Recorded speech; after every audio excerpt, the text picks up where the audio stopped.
We're good? Bringing it up?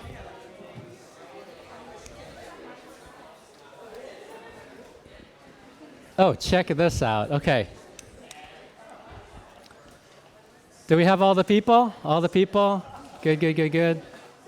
I'm not sure who I'm asking. There's plenty of people, so we're just going to start. Cool, cool. Thank you, everybody, for coming. So we did a slightly different talk earlier for the Mindvalley crew, but I wanted to open things up and go much, much broader. And it actually covers work that I'm doing a lot more of right now. So I made up a fake job for myself called Lab Director of the Planet. And when you see this thing, you'll totally get what I'm talking about. But for a moment, we're just going to jump into this talk. You will get what I'm talking about through that, too. For anybody that doesn't know, I'm Tom Chi. I mostly am teaching folks how to innovate and prototype. There's lots that you can see about that. There's 10 hours worth of videos on YouTube, so you can watch that, too. But I'm going to talk about some of my new work, which is actually not recorded and online anywhere. So you guys are actually getting a very early sneak peek of the stuff that I'm currently working on. Okay, so check this out. Starting at the very largest framing of things, at least in terms of as human history goes, not that long ago, we invented this thing called agriculture. And since the time that we invented agriculture, the human population has increased by 1,000-fold. So we had about 7 million people before agriculture, and after the development of agriculture, we're about 7.4 billion today. And this is usually the sentence that people hear right before they start talking about major environmental collapse and really how things are basically hopeless and how we use 1.6 Earths of this and 3 Earths worth of that and so on and so forth. But I'm actually here today to tell you about a different narrative to this same idea. So it turns out that if you take that 7.4 billion people and you were to go add that all up and say, how many people is 7.4 billion people? Well, it turns out to be about 350 million tons of people. So you think you're overweight? Well, there you go, 350 million tons. And that means all of humanity together weighs about 350 million tons. Well, you know what else weighs about 350 million tons? The weight of all ants on Earth is also about 350 million tons. Now, why is this an interesting thing? Well, human beings eat about 2.8% of their body weight per day, and ants eat 30% of their body weight per day. So it actually means that on any given day, that same biomass of ants as there are of humans literally eats 10 times more of the Earth than we do every single day. And yet, we don't run around talking about how ants are the scourge of the Earth and how they're destroying everything and they're consuming so much more than humanity, even though, in fact, they literally are. They are literally eating 10 times more of the Earth. There's lots of running happening. Okay, you're down, we're all down. Cool. Even though they're literally eating 10 times more than humanity. Well, it's not so much actually how much you consume. And this is maybe one of the major insights between a kind of an old way of thinking about the future of economy and the environment and humanity and a possible new way of thinking about it. It's not so much whether you eat as much as humanity does or you eat 10 times of that. It's actually the way that you do it. Because the reason that we're not afraid of ants eating 10 times more than us is every time that ants go out and eat their 10 times more, then they actually make their ecosystems healthier. And ants are a great example because ants are omnivores. They eat some animals, they eat some plants. They're basically just like us.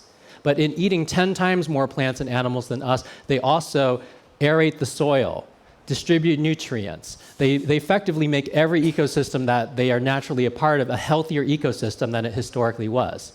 So actually, if we were to triple the number of ants on the planet and they were eating 30 times more than us, the planet would actually get healthier.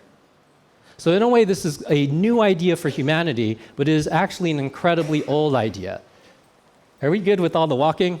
Okay, I'm sorry. Yes. Okay, we're sitting or we're walking. Good. Cool. It's an incredibly old idea, and it's an incredibly old idea because this is new for humanity, but this is basically how all of life works. Every single organism on the planet works off of a basic algorithm of making life better for the other organisms. So this is a picture from Patagonia. And I had the pleasure of having breakfast with this woman who is an ecologist in charge of this restoration project that was started by the founders of Patagonia, the outdoor sporting company. And she was in charge of taking care of this enormous ecosystem and kind of being the ecologist that was overseeing it. And she was telling me at breakfast about, one of our main things is to reintroduce this top predator, the jaguar. So we reintroduced the jaguar, and actually when you reintroduce the jaguar, it actually makes the ecosystem amenable for 4 other species of smaller cat and 5 different rodents. And and she listed out 15 different mammals that come back to the environment because the jaguar is reintroduced. So even though we think of the jaguar, it's a predator and it's taking things out of the environment, no, even the top predators in nature make the ecosystem healthier. They allow for more diversity. They allow for many more species to come back. And she had this amazing sense about things where she could say, oh, when I walk next to a lake and I see this grass has been nibbled, I know that these rodents have come back. I know that this has come back. And just this beautiful sense of how all of ecology is intertwined. Well, this is an example of all of life basically running this simple algorithm, which is the services that are generated, the ecosystem services that are generated by the species being in that environment actually outweigh what they consume from the environment. So that's true of the predators, it's true of the ants, it's true of the herbivores, it's true of the plants. Every single thing in life basically follows this rule. The one exception is basically us, right? So this is not a problem necessarily about how many people are on the planet. It's actually not even a problem about the volume of what we consume. It's just the way that we do it. Actually, all of nature consumes vastly more than humanity does, but it just does it in a way that makes all of life healthier. And it points to where we need to be pointing to, which is as a goal for our civilization, we need to effectively follow this rule that all of life has been following, that the presence of humanity on Earth needs to generate more ecosystem services than ecosystem consumption. And another way to go phrase this is humanity needs to become a net positive to nature. If you think about this, really any other scenario than that will eventually lead to the death of the human race. Right? If we are majorly negative to nature, you can see how that would very quickly lead to our demise. But even if we were a little bit negative to nature, let's say we were 1.5% negative to nature each year, you add it up for enough years and you basically live on a dead planet.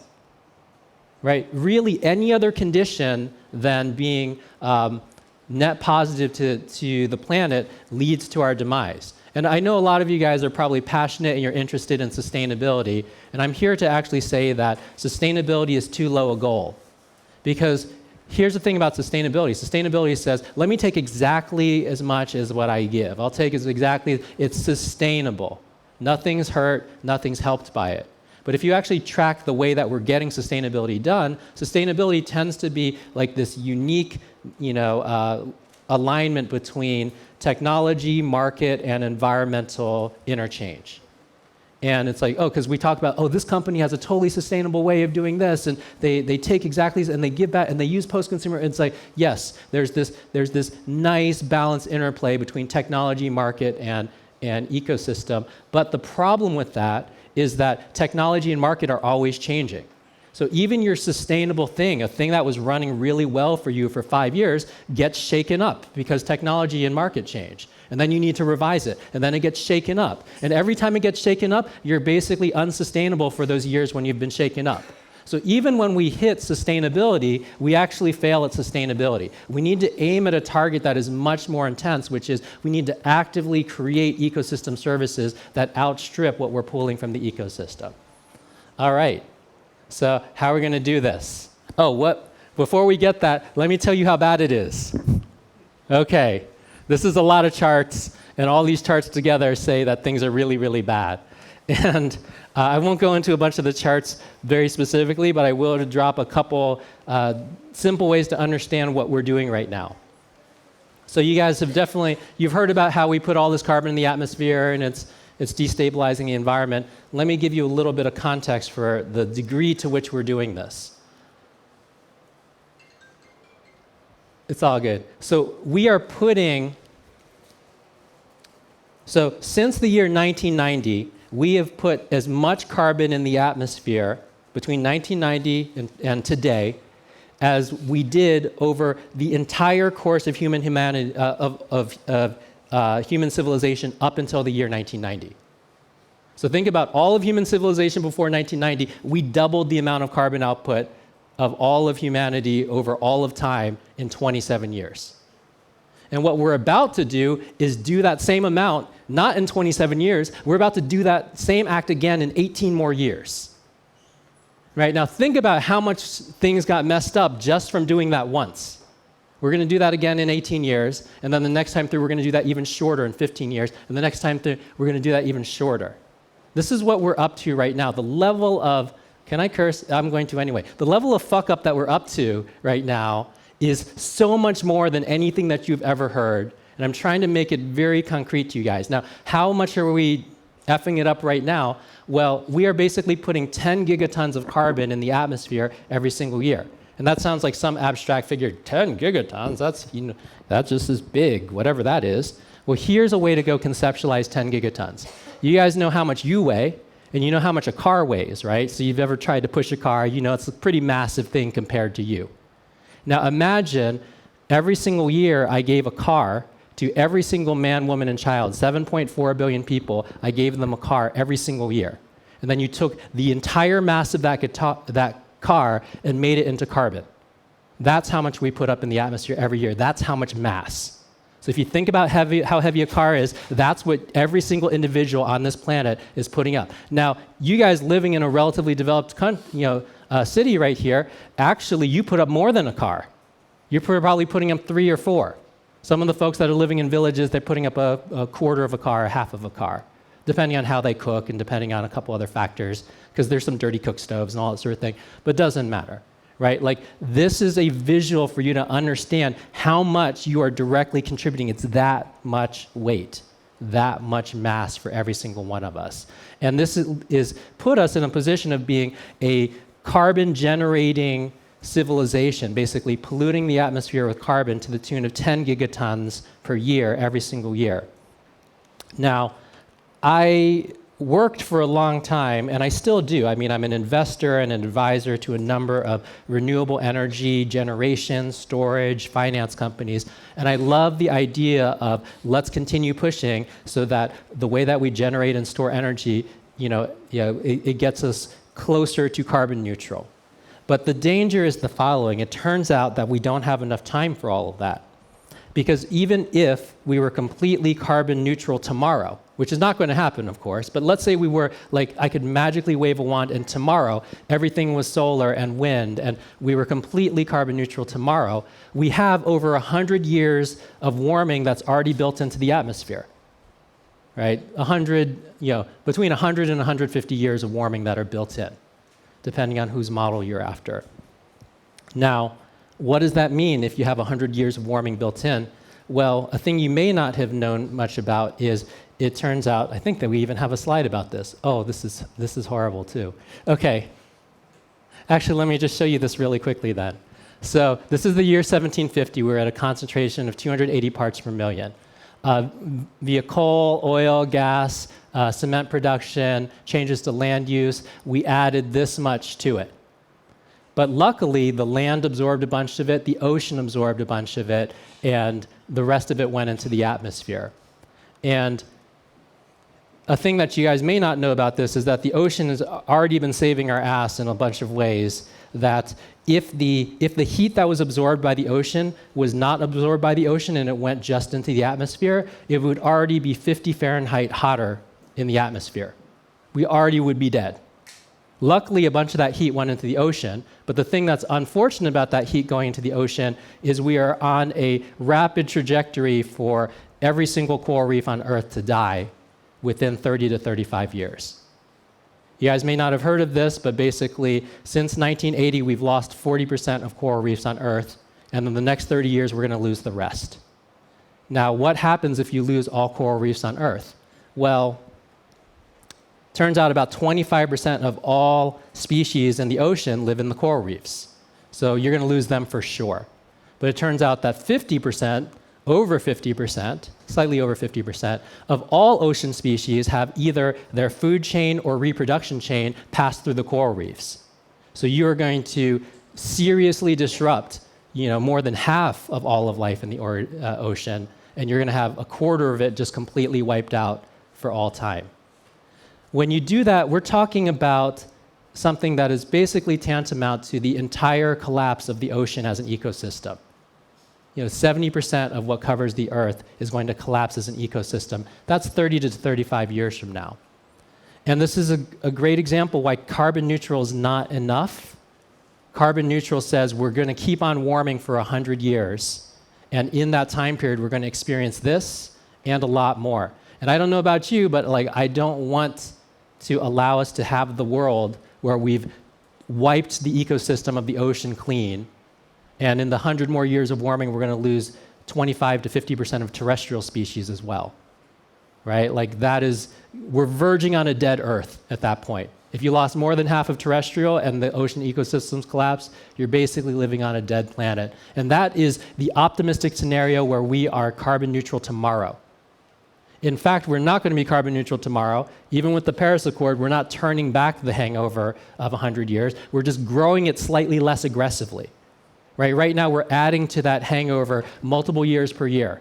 And if the Paris Accord goes through, it says, let's go add just a year and a half every year. This is not good news all around the board, but it actually points to what is the real task that we're up to. The real task that we need to be up to as a civilization is to be sucking down carbon, to be carbon negative civilization in the order of 5, 10, 15 gigatons per year for almost half a century. That's the range that is going to have us return to a healthy Earth within this lifetime or within our children's lifetime. Oh, I actually even had a slide for this. It's a disaster. That's what the slide says. It also notes that there's 1 billion people that have their main protein source from the oceans. And in the back, it shows the damage to the Great Barrier Reef that happened in 2016, but actually that damage is continuing to happen. So this graph is even redder now than it used to be, but we lost a huge percentage of the northern 40% of the Great Barrier Reef. There's still some stuff down here. But that is the largest reef system in the world, and that's what we lost in 1 year. So yeah, this is all super, super real. Let's get to how we're going to go change some of this. Damage is large, the time is short. How could we possibly become a net positive civilization? Okay, it's possible to play a video? Okay, this is going to be great. Okay, I'm going to play the video right after I explain this. So there's this idea which I call the invention catalyst theory of change. And it goes like this. So some of you know, maybe you don't know, I was on the founding team of Google X, so I got to work on self-driving car, Google Glass, Project Loon, a bunch of these projects. And a thing that I witnessed about the self-driving car was the following. If you were to scoot backwards in time 6 years to the point that we were beginning to develop the self-driving car, it actually turns out that the global spend on inventing self-driving cars was very, very little. It's $1 million per year. I know because it was mostly our team, right? And that was basically 5 or 6 engineers and some cars. Cost us about $1 million per year to go run the project. And that was like the whole global budget for self-driving cars. If you fast forward 6, 7 years to today, well, there's actually over $10 billion and 10 companies that are actively working on self-driving technology. So it's multiplied from 1 million to 10 billion in just the course of a couple years, right? And if you were to talk to any major automaking CEO, and I've talked to a number of them, Ford, Toyota, whatever, these are some pretty big companies. If you talk with the CEOs and the executive teams of these big automakers and you ask them about self-driving technology in their future, every single one of them to a T expects that self-driving technology is going to be a significant part of their fleet in 10 more years. So given that you fast forward to 10 more years, we're talking about $1 trillion worth of capital going into the development of and the production of self-driving vehicles. This is starting from 17 years prior, where only $1 million per year unleashed that. Well, why is that type of change possible? Right? That's like a factor of 1 million. Right? Like, why is that possible? It's an idea that I call the invention catalyst. There's a way that you were able to think about transportation before cars could drive themselves, and then there's a way you could think about transportation after cars could drive themselves, and it's not the same thing. There's a way that you would think about city design before cars could drive themselves, and there's a different way that you're going to think about city design after cars can drive themselves. And I'll run you through this calculation really quickly, because it's one of the ones that we did when we were working on the self-driving car in the early days. So it turns out that most of the time that you own a car, you're not driving it, right? It's mostly in your garage, or it's parked at work or whatever. You're not driving it. So the utilization of a car most of the time is less than 5%. Are you spending more than 5% of your life driving your car? No, it's less than 5%. So it means 95% of the time cars are idle. Now, in a world that cars drive themselves, you could actually have way fewer cars, but you could have the cars show up when you need to go somewhere. So the utilization of each one of those cars doesn't need to be 5%. It could be 50%. It could be 70%. Completely possible. Now, if it was 50%, then actually you would need 1/10 the cars that you have today to get the same amount of transportation utility. Imagine this city with 1/10 the cars, right? Makes a huge difference. And actually, when you think about like how the roads are designed, how much space is designed for parking and all that sort of thing, we made this joke back in the early days of working on the self-driving car. It's like, we're going to go to all the parking lots, and we're going to erase the letters at the end so it just says park. And we're going to fill those with trees. And we're going to fill those with grasses, because there's so much of a city which is absorbed in parking lots, and those are not places that people enjoy. When's the last time you went to a parking lot and it's like, yeah, no. It's like if you go to a park, though, you're like, yeah, let's get a picnic going, we'll get the friends out, we'll make some food together. Like, parks are this beautiful feature of things, and we have way more parking lots than parks, and we don't need to. Like, in the world before self-driving cars, you just need to have that because cars are not in use 95% of the time. In the world after self-driving cars, you can completely redesign the proportion of a city. So this is the idea of the invention catalyst. Like, before a thing is possible, you can only think about the problem, you can only think about the solutions in a specific way. Once a thing is possible, then the entire thing changes. How you own it, like how your cities are designed, how you move around. I used to also like play out this use case. It's like, what if you didn't own a car? What if on your smartphone, while you're walking down to your front door, you just ordered up exactly the sort of car that you wanted to be in that day?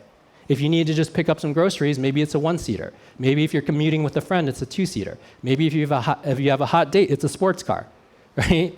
Maybe if you want to go do some home improvement, a pickup truck comes up because you can load a lot of stuff in pickup truck. The right car comes up for you when you dial it up, right when you're walking down to the door. That is actually better than what car ownership is today. And like, if the majority of the fleet in the future was self-driving, very easy to write that code. Right? It's like Uber plus 150 lines of code. So they'll take a long time to do it. It's fine.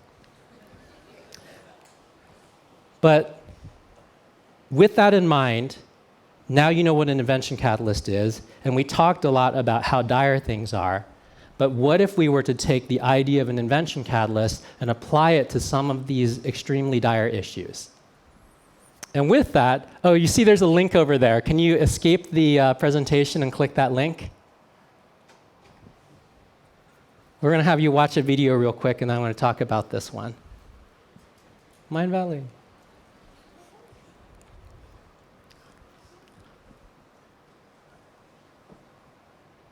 Any quick questions? No? Good. That's easy. Oh, scroll back to the beginning. And support. Did you already watch this? That's amazing. That guy's halfway through the video already.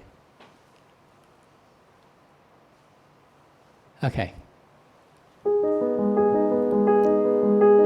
Every year, 15 billion trees are destroyed. And despite heroic international planting efforts, a net loss of 6 billion trees remains.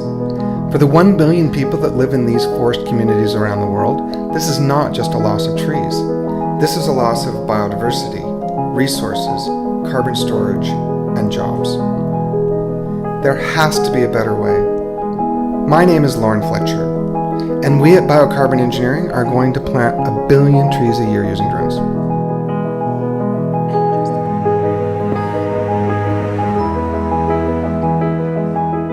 So the system works in 3 phases, really. The first phase is the initial mapping to decide where to plant. We use satellite imagery to direct our mapping drone, which flies over the land taking detailed images with centimeter resolution that tell us about nutrients, biodiversity, and terrain. We use this data to automatically generate a precision planting pattern. Secondly, we upload the map into our quadcopter planting drone, which flies at 2 to 3 meters above the ground and fires a biodegradable seed pod at 45 meters per second at each predetermined position.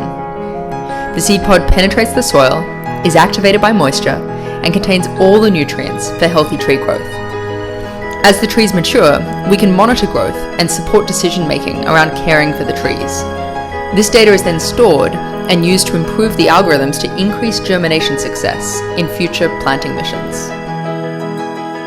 For the past 2 years, our team has been working hard to make this vision a reality. Using off-the-shelf technologies, we have developed an entirely new way of thinking about aerial robotics. We have been flying our fixed-wing drone across multiple countries. We have mapped everything from deforested areas ready for planting to dense forest of multiple species. Analyzing this geotagged terrain data, we've been able to decide exactly where to plant, and we can adapt this map to each species. The design of our planting system has been optimized for its precision planting ability. Our unfair advantage comes from the way we deliver the seeds in our proprietary biodegradable seed pods. This is how we can achieve scale and move from a manual process to an automated solution. We've been developing this technology in greenhouse trials, optimizing the pod components for each species to match environmental conditions. Our pods have been designed to improve germination rates compared to direct seeding, allowing us to plant in more environments. This technology allows us to plant at 10 times the rate and 15% of the cost of traditional methods. We've been out in the field validating this technology, and now it's time to have real impact.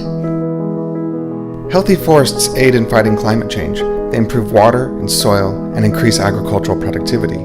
More importantly, they provide massive social uplift through local job creation, so we expect to double the daily income of millions of families in the lowest economic brackets around the world. For 2 decades, I have been a NASA engineer studying technologies to terraform Mars, but our own forests are in a desperate state, so if we're going to terraform, we need to start right here, on Earth. All right. Back into the presentation. So what you saw right there is one possible invention catalyst around the future of carbon on this Earth. Using the technology, so I'm an advisor to this team. I've been working with them on a bunch of different things around the technology and helping them raise capital and that sort of thing. But working off of where they already are, which is not the final spot, basically this technology could put 10,000 trees into the ground every single year using just 9,000 drones, and it will cost about $70 million to do so. Right? In the zone that you're able to plant like 500 billion trees, you can actually completely turn back all of climate change and get us to almost pre-industrial levels. So I'm not talking like 1990 levels. I'm talking about the way the atmosphere was in 1750, right? And 10 billion trees per year, yeah, for 50 years, you'll get to 500 billion. Or you can go faster than that, right? You want to do 20 billion, you want to do 30 billion a year, it'll just cost you 150 million. It'll cost you 200 million. Now, sounds expensive, but you have to understand that we are in a world that when New York City flooded from Hurricane Sandy, New York City started getting really worried. They're like, the seas weren't supposed to rise to the level that we would flood the subways. This was not supposed to be possible. So they started talking about, what if we built a seawall? You know, the Dutch know how to make seawalls. What if we built a seawall? And their estimate for the cost to build a seawall around New York City, $80 to $100 billion to protect one city For $70 million a year, you could not have climate change. That is an invention catalyst. That is a completely different category of possibility that you could not imagine before a way of planting 50 times faster and cheaper than before it was invented. And this is not optimized yet. Like, I'm pretty sure that just the physics of where we are, we can get to 200 times, right? Make that even cheaper, make it even faster to be able to restore the environment at this level. Now, I'm not saying this because this is the only thing that we can go after, right? But this is actually to go demonstrate this is the level of thinking that we need to be at in order to tackle this level of issue. It's not just throwing some scrubbers or injecting some of the carbon, sequestering it into the earth. It's not about, passing some accords in order to limit by 20% more the growth, because remember, these accords do not pull it back. They just slow down the growth. Now, I'm not saying that we should not do that stuff, especially if it's easy to do. Let's get some of that underway, because it's better to have a bit less carbon to deal with. But the category of solution that we're talking about right now, 2 orders of magnitude off of what is actually needed, right? So do it if it's cheap, but don't do it if you're going to expend everybody's energy and willpower into a thing that will move the thing by 2%. Because those same human beings might be able to go invent something that could solve the entire problem. This is not a large team. This is a 13-person team. 13 human beings invented a way to potentially turn back all of climate change within 50 years.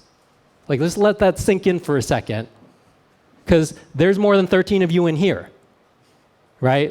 And I would actually say these are smart people, but their skills are not especially crazily different than your own. They bought industrial drones off the shelf. They didn't build all their drones themselves. They learned things from published stuff in terms of ballistics that had been published from the military and other things. And I love the fact that they're using military research in order to restore the Earth. It's kind of beautiful, actually. But they did things that, if you trace how they did it, it was actually not impossible for the majority of the people in this room to do it. And we're using that same energy, that same willpower, that same angst into just feeling horrible, or to signing a petition. And when was the last petition that you signed that turned back climate change? Right? It just hasn't worked yet. So if political solutions worked, I would just tell all of you guys go out and do the political solutions, because they were working, they're kicking ass. But I haven't seen them work yet. The thing I love about trees is once you plant them, they don't change their mind in 4 years when somebody else gets elected. They don't change their position on a treaty in 20 years when it's economically, not favorable for them. A tree will be like, I'm in this for 200 years and I'm going to plant 10 more trees because I'm a tree. Right? We got to go for the stuff that is going to have the effect size that we actually need to go turn back what's happening to this planet. And you can see this stuff is real. You could see that it was planting. These are different prototypes of the seed pods. Here's trees that were planted that are growing. The UAV mechanism, Parrot Drones is one of their big investors, so we basically get drones for free. And their mapping technology on their fixed-wing drones is also phenomenal. And I could talk about this technology for a gajillion years, but maybe one of the things that's most interesting is they can fire the seed pods into the ground at up to 45 meters per second. But what they actually do is they have local scanning on the drone that understands the soil type, knows where the rocks are, knows where the soil is, knows how dry it is, and so on and so forth. And then they will adjust how hard they fire it to exactly how deep this seed needs to go, and given how, the type of soil is underneath it. That's fucking brilliant. So that's just one of the things. And it's 13 people. Right, 13 people in 2 years. So I mentioned this. I upped the ante a little bit more because I added a couple of millions around what it takes to go to a remote part of Canada, a remote part of Brazil, because I hadn't factored in transport costs. So I added a couple tens of millions to it. But it's in that range, 40, 50, 70 million to go do 10 billion trees per year. And ultimately, whether it was 40 million, 70 million, or 100 million, this is still 100 times cheaper than anything else that we're talking about, right? If I'm off by a factor of 3, it won't matter. It'll still be 100 times cheaper. Oh, this is how you actually go for things that have really important impact. Because when I was giving this talk, it was to a bunch of folks that were trying to work on sustainability initiatives all throughout Asia. And my concern for a lot of their projects was you're kind of having impact, but the scale of the impact is like actually quite limited. And I didn't mean that as a, to discourage them, but it's almost like it would literally take you the same amount of work to have a much larger impact. So take a couple steps back and challenge yourself and say, what is the full scale of the problem? Right? The same inventors could have spent a bunch of time putting, a better scrubber on top of a smokestack so that we capture a bit more carbon before it goes in the air, but that would only affect global carbon by 1% or 2%. Right? So the same amount of effort and invention and creativity and hard work or whatever could affect 1% of the problem, or it could affect 200% of the problem. Right? Because to draw down 10 gigatons and draw down 10 gigatons more is a 200% solution, not a 100% solution, right? So challenge yourself, like, what am I doing? And actually, could these same skills actually hit the problem in a much more substantial way? Now, when you do that, doesn't mean that you're pie in the sky and like just dreaming all day. Start crazily small. Make your first seed pod. Buy your first drone and see if you can drop some stuff out of it.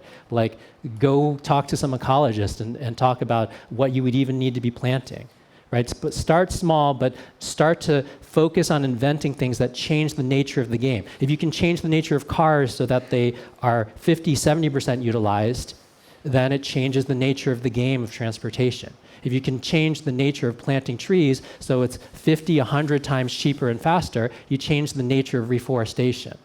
Right? So start small. They didn't need to plant that many trees in order to figure out that the rate at which they were planting is much faster. If you plant 1,000 trees, you can calculate that your rates are much better than a human being planting 1,000 trees or shaking it out of a helicopter. So you can actually put a lot more seeds in the ground by shaking it out of a helicopter or plane, but most of them don't germinate. And most of them germinate in the wrong place because the rain comes and washes them into the wrong place for these trees to grow. Right? So even though you can get more seeds out there for cheaper just by shaking out on a plane, doesn't work for restoring the environment. So anyway, long story short, even within that first year, they were hitting enough of a proof of concept that they could tell that they had fundamentally changed the game on one aspect of the rate that things could be done. So focus on a game-changing element even though you're starting small. And then once you've done that, stick with that game-changing element long enough to catalyze that change. And that's what we're doing right now. We're closing a round of funding, almost done. We have our first contract to reforest with a mining company. It was signed a week and a half ago. Like, this stuff is now becoming a thing that now exists in the world. And then the last thing, keep pushing, keep learning. So with that, yes, there's another project which is about awakening global consciousness. I talked with it to a group called Nexus about it. I also talked with Mindvalley about it right now. A couple hours ago. And this is one of the other major change accelerators out there. Like, beyond inventions that can change the nature of what can physically be done, consciousness, the way that we approach each other and the world, needs to shift. Remember that very first slide in terms of human beings actually consuming 1/10 of what ants do. It's really the consciousness that we're bringing to that consumption. It's not the absolute magnitude of the consumption. We could eat 10 times as much. We could consume 10 times as much of the world if we did it in a way that was conscious. If we did it in a way that added to the forest, that added to the fields, that added to the topsoil. I have this entire other project I could talk about sustainable switchgrass biofuels, but I won't get into it. Just recognize that that could be amazing.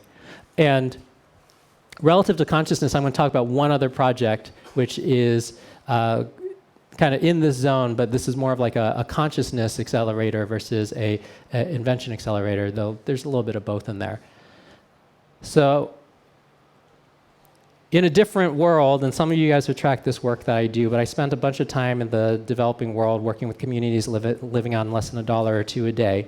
And this particular work was up in the cloud forest of Guatemala. Kind of looks like this when it's not cloudy, but a lot of times it's cloudy and foggy. So you can't see any of these things. It just looks like big ball of mist. And I was in this pickup truck with my friend Juan, who's the CEO of a company that's working on getting this distributed solar power to all these people in the cloud forest Guatemala that had never had access to power in their entire lives. Just nobody in their, before them and up to now have ever had access to electricity. And we're in the pickup truck and we're bouncing along, and you basically have to drive through the jungle for 5 hours in order to get to some of these villages. So we have a lot of time to talk. And at some point, like Juan, he gets kind of pensive and he's looking out while he's driving, and he says, Tom, maybe there's just too many people. Maybe if we had half as many people, we would have a chance. We'd have a chance of creating a sustainable world. And I hadn't thought about this before. I didn't pre-can this response, but it just came out of me like a bolt. As soon as he said that, it's like, Juan, we had half as many people 40 years ago. And if we continue to think the way that we did then and we do now, even if we had half as many people today, we'd have all the same problems in 40 more years. This is not a problem that's out there, it's a problem that's in here. The way that we're conceiving of our civilization is messed up. It's not that there's too many people, right? If you could, obliterate half the population, in a merciful way today, I don't even know how that makes sense. But if you could, we'd have all the same problems in 40 years. You have to understand that this is what's broken. So what does it look like to begin shifting consciousness about this? What does it look like? Well, this example over here, so this is the specific thing I worked on with him. So I'm an investor and advisor in this company. And they had originally created this solar electric box, bringing electricity to all these people for the first time. And these people mostly live on less than $1 a day, sometimes $2 a day. And that said, they really, really wanted this thing. So the people that could afford it, they bought it. But there were so many other people that wanted it that couldn't. Because if you live on $1 a day and this product costs $120, you actually never in your life have enough in your hand to pay for this product. You're living on $1 a day, it comes and goes, it comes and goes. You never actually have $120 in your hand to go buy this product. So we took a bunch of steps back and we changed the model. We changed the model so instead of selling it to them for $120, we actually, for a small amount of money, like $5, we would give you the unit. And then when we gave you the unit, we priced it so that you bought electricity as you went, but we priced it in a very special way. We priced it so 1 week of electricity costs less than 1 week of candles, which is the way they currently light their houses. So literally, if you can pay $5, you're instantly saving money every single week on something that you had been doing forever. And using this mechanism, we got so many people were able to have electricity for the first time. This was a long push, but in November, December 2016, we hit our hockey stick. And it's growing like crazy, and there's going to be over 1 million people this year that get access to electricity for the very first time because of this shift in consciousness. Now, here's another thing that you don't think about, but you guys are in Asia close to ground zero for this, which is my background is in hardware engineering. I've made a bunch of hardware in my life, and there's this whole discussion that comes in every real hardware setting where when you need to ship, when you're talking about the BOM. Do you guys know what a BOM is? It's short for Bill of Materials, BOM. And what the Bill of Materials is, it's the full list of stuff that goes into a cell phone or a computer or a laptop or whatever. And it's how much all those things cost, and you often add the labor cost in there as well. And altogether, the BOM is basically what it costs you to make the thing. Now, in the electronics retail world, you're constantly trying to reduce your BOM. Why? Because if you can sell a laptop for $500, but you can make the BOM $80 instead of $100, you make 20 more bucks. Right? It's relatively straightforward. So actually, every hardware manufacturer in the world, whether you guys know it or not, is highly incentivized to make everything in your thing just a little bit cheaper. Just a little bit cheaper. Because if they can make it a little bit cheaper right up to the point that it becomes unreliable, then they will make more money. This is why if you have a cell phone that's more than 2 years old, it's a piece of junk. Right? It doesn't need to be a piece of junk. Actually, the first cell phones from Motorola still work exactly the same.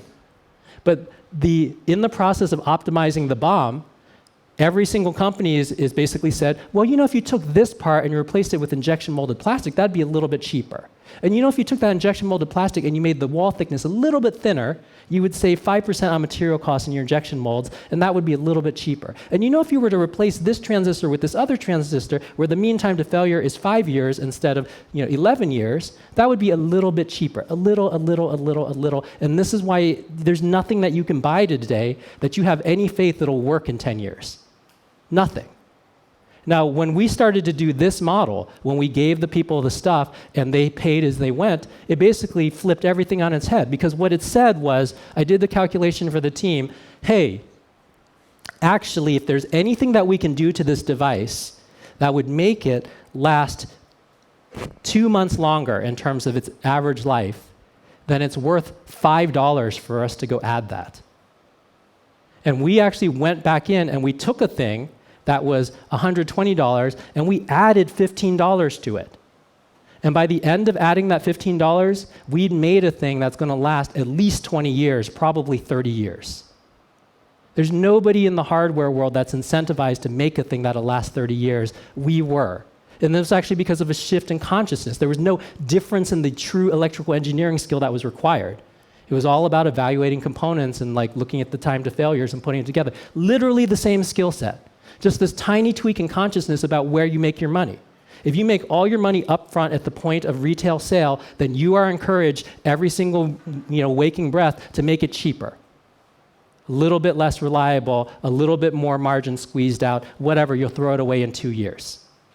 If you are incentivized instead of making all your money at point of sale, to like make money by people having this as a part of their life for a long period of time, actually you're incentivized to make this basically indestructible. Right? Like you will do much better if it lasts for 50 years than if it lasts for 5, than if it lasts for 10. And this is the tiniest shift in consciousness, but the tiniest shift in consciousness completely changed the economics of major businesses that we have in this world. So when you guys talk about like, oh, everything's so broken and it's so hard and like, why is everything throwaway and like, why is everything so difficult? Recognize that sometimes it's things as small as this that can change the entire nature of how a person approaches an industry. And that is true about things in your industry as well. There's some things that you hate about your industry that the smallest change to how you're getting incentivized, how you're being paid, the way that you look at quality, the smallest change might change everything about what you do. And then this one is not applicable to the talk. So this is the end of this first talk. We're going to go do a quick Q&A, and then we're going to do a part 2. Any Q's and A's about this, creating a net positive civilization? That's all. You can clap if you want. There you go. I totally coerced you to clap. Go ahead.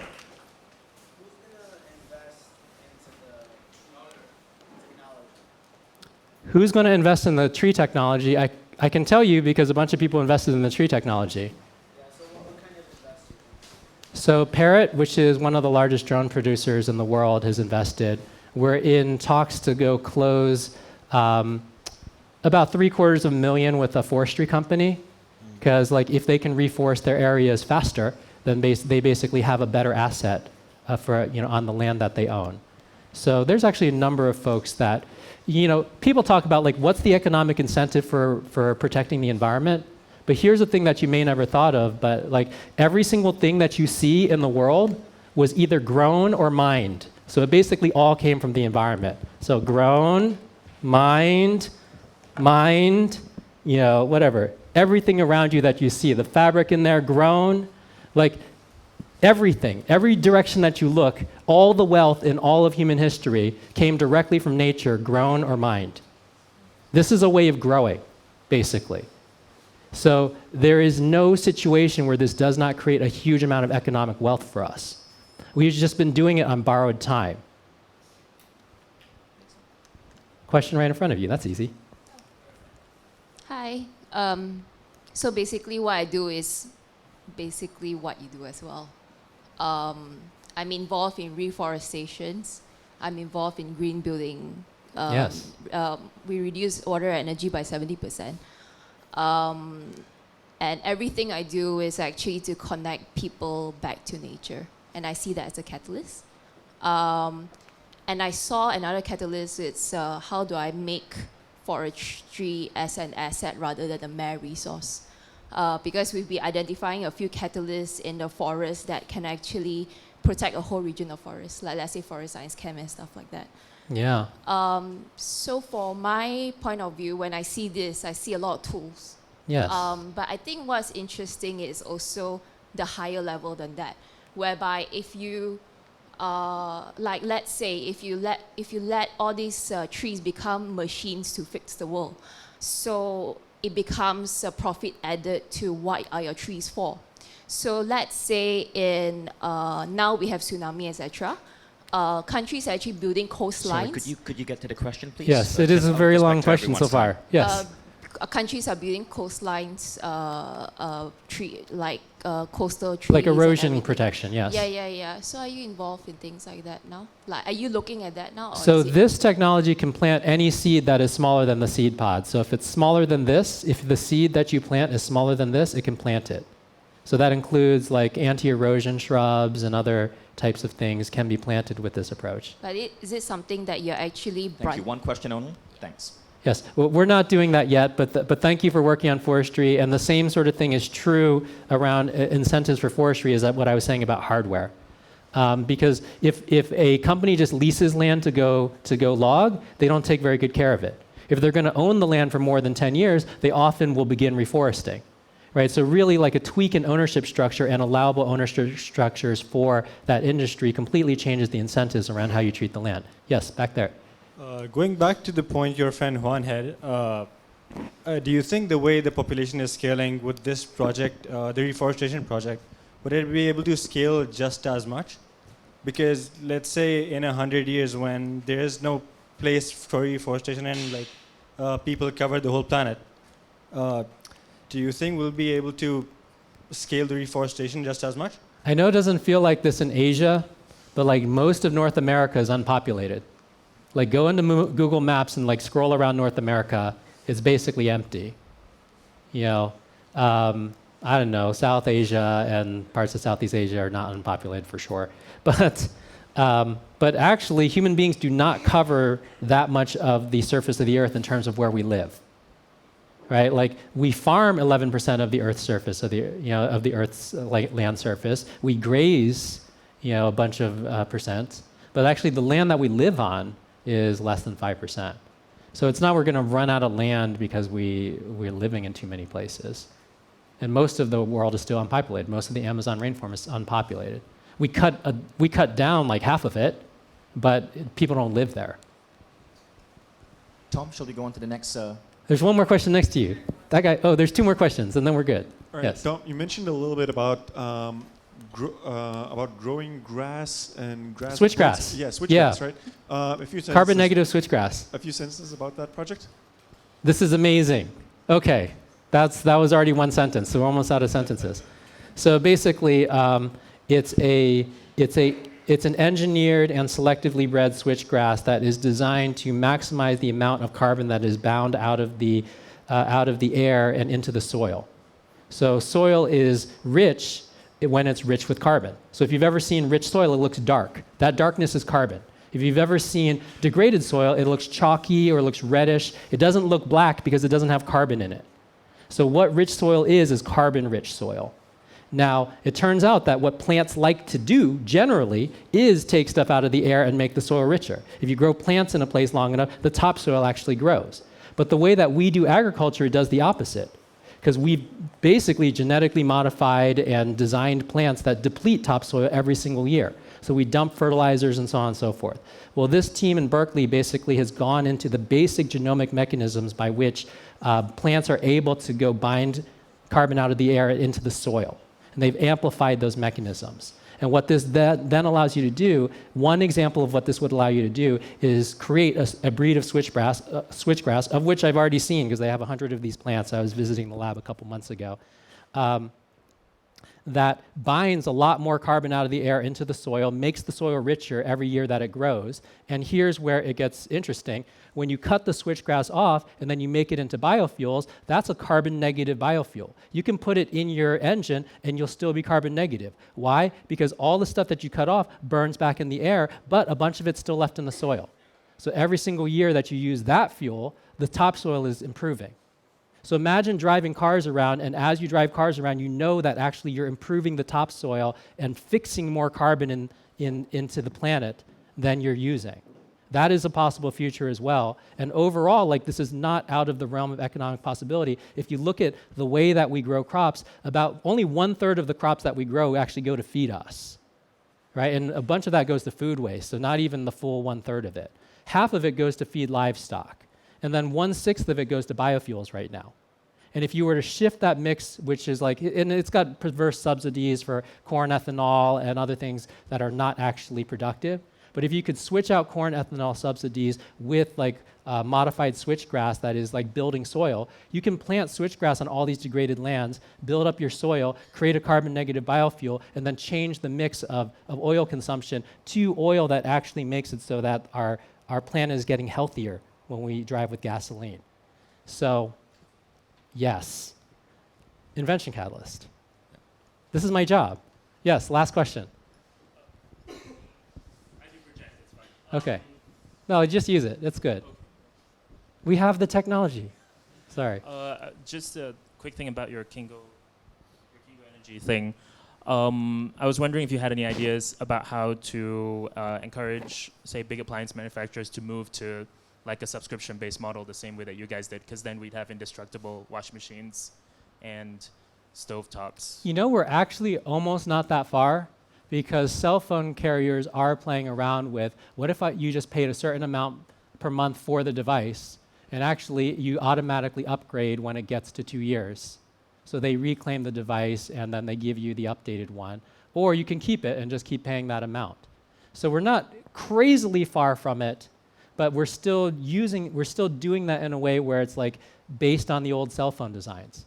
It hasn't like closed the loop tightly enough where it goes back to the fundamentals and say, how can we design for disassembly so that when we reclaim the thing, we can reclaim all the materials in it? How do we design for robustness so people don't like trade it in because it breaks too early, right? Because like actually it's a pain to go change in your cell phone because you have your contacts and all your text message history and whatever. Actually, probably people would want to hold it longer if it didn't break in 2 years. So I think like people are beginning like through the carriers to experiment a little bit with the model, but because it's more diffuse ecosystem, they're not closing it tightly like the way a startup can. So it's totally possible. These things are really like 1 or 2 sentences of difference in thought. And we're not, in a way, we're not aware enough or we're not brave enough to hold that thought long enough to change something with it. Okay. Thank you, Tom. Okay, that's that talk. So I know. So please, round of applause for Tom. Okay. Prompted applause. So how are you doing? I'm totally fine. Like Vishen said, you're hungry. You need water. Because Tom basically slept for 4 hours on the flight to KL. no, I came directly here from San Francisco. It was like 19 hours of travel. And Yeah. you had how many This hours is of 4 sleep? hours crap. What? How many hours of sleep have you had? Oh, I had 4 hours of sleep. That's right. 4 hours of sleep. Yes. So anyway, kudos to you. So I know a lot of you also came here for the rapid prototyping talk. We're going to go into that next. And Change that talk to the other talk. Yeah, so basically you're getting 2 talks for the price of 1. But it was really important that Tom What did they said pay? No, I'm just kidding. 20 ringgit, just to cover costs. What? But Oh, they actually paid something. That's nice. yeah. Right. Because otherwise we have like 300 people over here. I mean, Wow. you're the co-founder of Google X. This would sell out really quickly. So to avoid like health hazards and stuff, that's why we asked for 20 ringgit. But basically, it just covers cost. So Tom's main thing right now is doing good.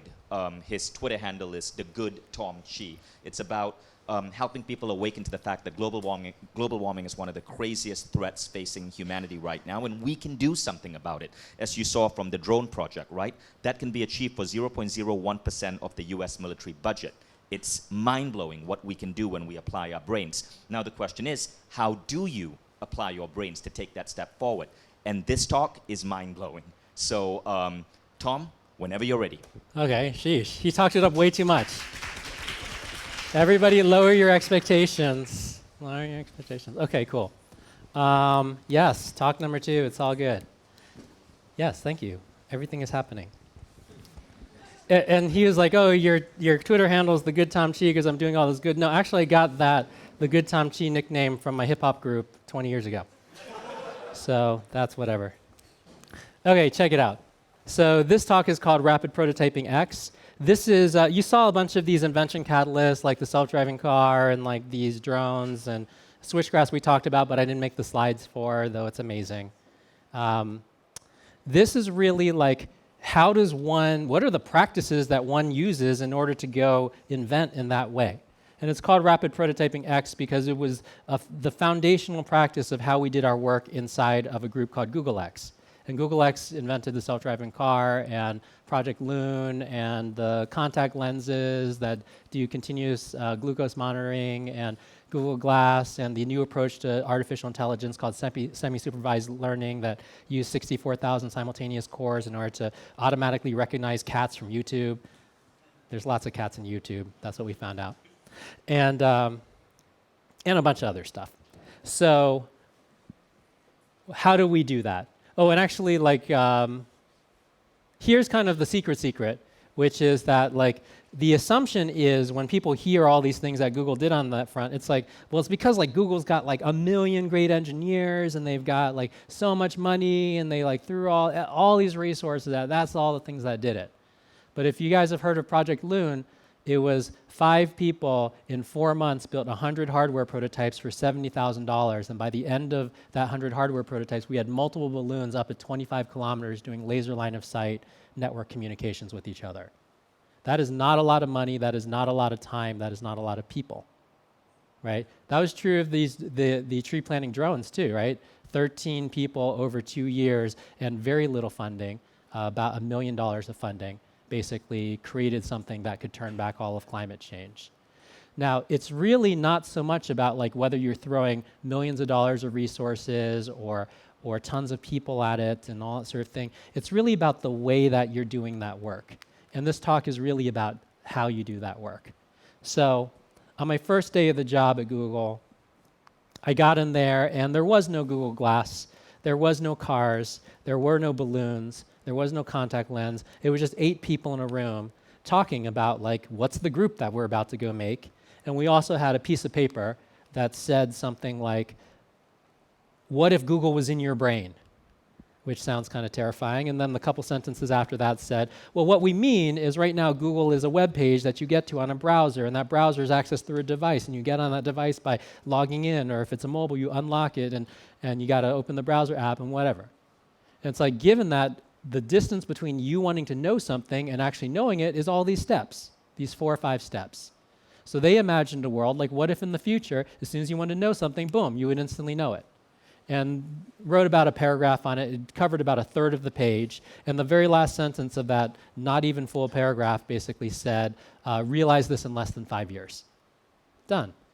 So we basically set out to go realize that in less than 5 years. And don't worry for us because we were done in 9 months. And we had made this whole thing. But I'm scooting to the end a little bit. Like on that first day when we got that prompt, nobody knew how to do it. So we all just kind of jumped in and we began like working on this together. And we had these amazing people in the room. We had Sergey Brin, one of the co-founders of Google. We had Sebastian Thrun, the best probabilistic roboticist in the world. Astro Teller, the guy who does the moonshot talks and just a great entrepreneur.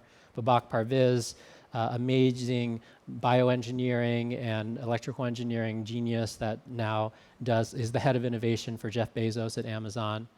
And for whatever reason, I was in the room, and we're all talking. And we start like working on this thing, and things are going really amazingly for the first half of the meeting. And we're getting lots and lots of progress on how could you make it so that as soon as you wanted to know something, you would instantly know it. And during that time period, we kind of posited, well, we could build a heads-up display that's completely achievable in less than 5 years. And that's one thing that's on a stepping stone toward instantly knowing things as soon as you wanted to know them. Now, that was the first half of this 90-minute meeting. And then the second half of the 90-minute meeting, everything went south. And it went from one of the best meetings I had had to one of the worst meetings I had ever had. Because what happened in the next 45 minutes of that meeting is we spent the full 45 minutes with these 8 brilliant people arguing about what color the heads-up display was going to be. And the thing that happened at the end of that argument, which is the thing that happens in most arguments like this, is they tend to be settled either by the person that argues the most effectively or loudest, or the person that has the highest title in the room. And that particular day, those 2 attributes belong to the same human being, Sergey Brin. And he basically told us unequivocally that the color of the heads-up display was going to have to be red. And it had to be red for 2 really important reasons. Number 1, red photons are less energetic, so when they hit your eye, it's going to be less energy on your retina, and less energy on your retina means less eye strain. So if you're going to wear it all day, it's best to have less eye strain. Reason number one. Reason number two, it's always red in science fiction. So, remember though that everybody in this room, Sergey is our boss, right? So like I think the majority of the room is kind of like nodding like, okay, well, if that's what the boss is saying, then I guess that's our marching orders for the next couple months. We can make a device that does red. We'll get red display drivers. We'll go, do our optics chain so that the index of refraction is appropriate for red. Like whatever, wheel spinning for most of them. For me, like I had like an immediate visceral reaction to that moment where I was like, no, this is not how we're going to do this. Because we're a totally new group, and we don't need to act like a bunch of idiots. And like that was an idiotic way to decide this question. Right? This is the first day of a new group. We do not need to be dumb like this. And I know a number of you guys already look surprised. I already told the Mindvalley crew this, but I'm maybe unusual because I have no special respect for authority. Which means that it doesn't mean that I actively disregard authority. It's fine. But it's like just because you're 3 levels higher in the organization or because you're a billionaire, it doesn't automatically give me instant respect for everything you say. Like I listen to as deeply and respect just as much stuff that comes from people that are at a lower station in society, as long as it makes sense. I just listen for whether your thing made sense or not. And that particular moment, Sergey said a thing that made honestly no sense. Everybody nodded because he's our boss, right? But I left that morning and said, no, we're not going to do it like this. And I vowed like, okay, what's a better way to decide this? Well, we can't just like guess at each other. We gotta go do this in a more principled way. Why don't we just build a heads-up display and try out all the colors we were arguing about and find out how it is? So for folks that don't know the answer to the question, how long do you think it took to go build that first heads-up display where we could try out all the colors and answer the question that was raised that first day? Anybody? 2 days. 2 days. Cool. Anybody else? 1 day. You guys are all fast. I'm looking forward to the future of KL. So you're all actually very close, but still long. It was working by early afternoon, and this is the second one that was built. So I guess I built like slightly more than 1 per hour. Now the first one, this is the second one. The first one you wore on your head, and the display was here. And I learned from the first one that you can't focus on a display that's this close to your eye, not without a bunch of optics in the way, and I wasn't going to cut a lens that morning. So cool. So the second one I built, I moved the display a little bit further away. So here's just some dude. And the display is this far away, so it's easy to focus on, even when you're looking at distant objects. And that's mounted on a piece of plexiglass that has a coat hanger at the base. One end of the coat hanger hangs behind the neck, the other one rests on the chest. And what this leads to is a screen that's floating right in front of you like this, no matter where you turn, no matter where you walk. And basically anything that you can put onto the little laptop that's running the projector, you can see floating in front of you. So given the debate that morning, the very first thing was, let's make a paragraph of text and let's put it in every single color of the rainbow. Then somebody can try to read the paragraph of text in this color, flip to another color, try to read it, a different paragraph or the same paragraph, doesn't matter really. Flip to the next color, flip to the next color, try to read all the colors. So I put this simple prototype together and I grabbed all these people that were in the meeting room that morning. Remember, these are the same human beings that spent 45 minutes arguing about this. In less than 90 seconds of actually living the experience, every single one of us agreed that red was the absolute worst color for a heads-up display. In that same 90 seconds, we actually got to try every single color, and we agreed red was the worst, purple was the second worst, and the best colors were yellow, white, and light blue. There's almost no variation across the 8 people in terms of ranking once we actually had the direct experience. Now, think about this. We debated it for 45 minutes versus 45 minutes of guessing compared to 90 seconds of direct experience. That's a major, major speed up. And what's really ironic about red being the worst color is it actually turns out that red is the worst color for a heads-up display for exactly the reason that Sergey said it would be the best color for a heads-up display. It is true that red photons are the least energetic. It is true that they impart the least energy to your retina. And what that means is when you're looking at a red display, every other photon in the environment outcompetes the red. It literally means the display is the hardest thing to see. Now, red works fine for night vision because there's nothing else to look at, right? But like in a lit environment, red is the worst color for a heads-up display by far. Now, what's curious about that is I bet when I shared that first reason a couple minutes ago, it actually sounded kind of smart, right? Because who can use the word photon and retina in a way that is correct with physics in a sentence and not be smart? But here's a really important thing to take back to your work. Smart people will always give you smart reasons for their guesses, but it doesn't make it so they're not guesses. Right? The most important distinction is not whether a guess sounds smart or anything that you say sounds smart or sounds dumb or sounds in between. The most important distinction is it a guess or is it a direct experience? A direct experience cuts through all the crap. Right? It doesn't matter if your guess sounds smart. It doesn't matter if your guess sounds dumb. It's a guess. Your direct experience will still always trump that, will still always be a clear indicator of what works and what doesn't work because you're living what you're talking about instead of conceptualizing about it. And the entire point of prototyping is to bridge that gap because I find that most businesses live their entire lives on the guessing side of the gap. Let's guess and debate and argue and make decks and present to each other and vote on and have somebody decide that has the authority, da-da-da. These are not direct experiences. What prototyping says, well, that 90% of your life that you spend at business doing that, that's actually worth almost nothing. So like let's save 90% of your life. Let's go take some of that energy and move your guesses into direct experience. And rapid prototyping is the process of teaching people to get to direct experiences as quickly as possible. Like it sounds fun to go build this in an hour and build the next one in an hour, but what's more important is in 2 hours we're living the direct experience of it. It made it so that we didn't need to keep guessing for weeks. It made it so that we didn't need to argue about this even one more time. That is the main thing that gets saved. A debate like this in most companies would last for weeks, sometimes months. It was settled that day, and we settled new things the next day and new things the day after that. So let's go to another example. So a bunch of weeks into the project, we had tons of heads-up displays, no big deal. But we discovered in having like lots of heads-up displays, one-eyed heads-up display, two-eyed heads-up display, full color, black and white, every kind of heads-up display, is that regardless, if you're wearing something on your head, then you don't have a keyboard and you don't have a mouse and you don't have a touch screen unless you're going to poke at your eye. So you don't have any of the ways that you normally would interact with software. Though I did build a keyboard that works like this, though you make a lot of mistakes.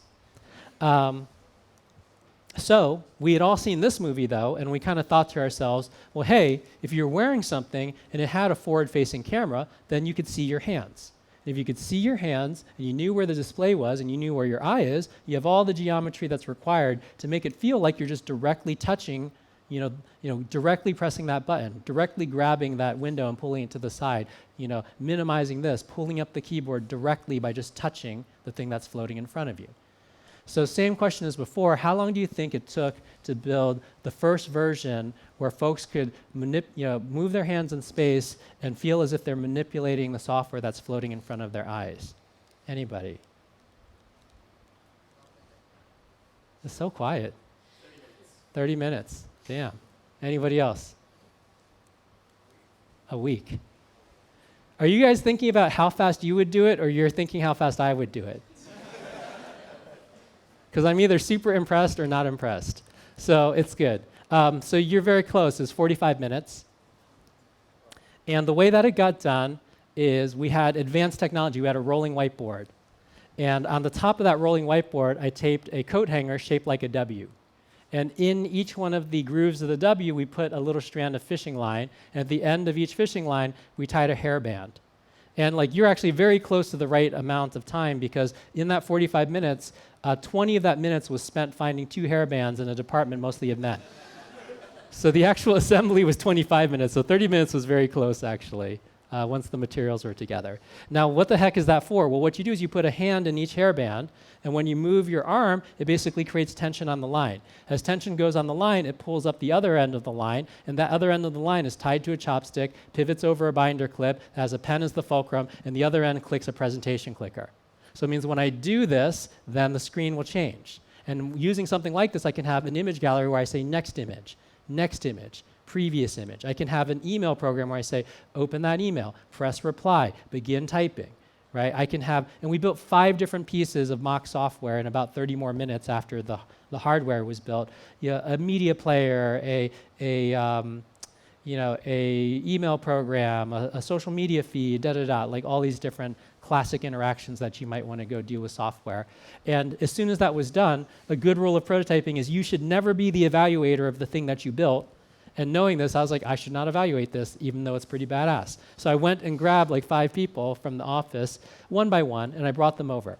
And the second person that used it, we started discovering things very quickly. The second person that were not expected. The second person that used it, Ricardo, he straps into the thing and he starts moving around like this and clicking all the things, just as I demoed for 5 seconds. And little by little, he starts making smaller motions, and like literally in like about 30 seconds, he's doing more like this. And I was like, Ricardo, what the hell are you doing? And like, I think I said, you're using it wrong, but that's never what you're supposed to say. It's fine. We're all user experience professionals, so he knows that I was just messing around. So, but he was like, look, Tom, I could do this, but it turns out that you only need to apply about this much force and it'll change. So why would I do this if I could just do that? I was like, oh, that's actually pretty smart. That's probably a thing that people would figure out over time. And when we chatted about it a little bit more, we dubbed this the Wii tennis effect. Have any of you guys played Wii tennis? So the first week that you get Wii tennis, you're running around the living room like, yes, yes. And by the 3rd or 4th week of playing Wii tennis, you're on the couch like this. Because you find out eventually that you just need to do this. That basically does it. You don't need to do all the running. You don't need to knock over the lamp. You can just sit on the couch like this. People eventually figure out the minimum amount of effort. Now, the 4th person that used this, he didn't discover the Wii tennis effect because I was bringing the folks over one by one. He didn't get to see what Ricardo did. And actually, exactly the opposite. He used all 5 software prototypes, and he was so enthusiastic. He's like, I'm like living in the future. This is blowing my mind. Like, wait, he got to the end. He's like, that's the last one? Wait, do it again. And of course, it's slideware, so I just like press a button and went back to the beginning. And like he was doing it again. And because of it, he ended up using the prototypes longer than really anybody had so far. And a couple minutes in, because you're not supposed to like, interrupt them doing this stuff. So I was just observing. And as I was observing, it's like he started to exhibit these unusual behaviors. Like he stopped between, one of the prototype change-ups and he's like grabbing his shoulder and like shaking out his wrist a little bit or touching his elbow. And I was like, and after I observed this, 2-3 times, I was like, hey, stop for a second. What are you doing? What's going on with your shoulder? He's like, well, I don't know. It just feels a little funny and like hurts a little bit. And my first thought was, well, this is a person that just has some weak-ass arms. Because, engineers are not selected for upper body strength. So I was like, cool, let's try this again with some people that really work out. So I went and grabbed some people that like were, and I had them use it a little bit longer because I only seen this from the one person that used it longer. And actually, it turned out, a couple minutes in, same sort of thing started happening. And I asked them about it, and it's like, oh, it doesn't hurt yet, but it definitely feels a little weird. And we learned from trying about 4 or 5 more people that if you have your hands above your heart for more than 2 minutes, your joints will hurt. Period. Doesn't matter if you move them, doesn't matter if you hold them still. You can try this at home. This is a very easy experiment. Like in 2 minutes, your joints will hurt. Now, the one thing that we were not going to change, no matter what we prototyped, is we were not going to change it so that your eyes were not above your heart. So like, given that this is software that you're supposed to control at eye level, you just can't get away from your hands being up here.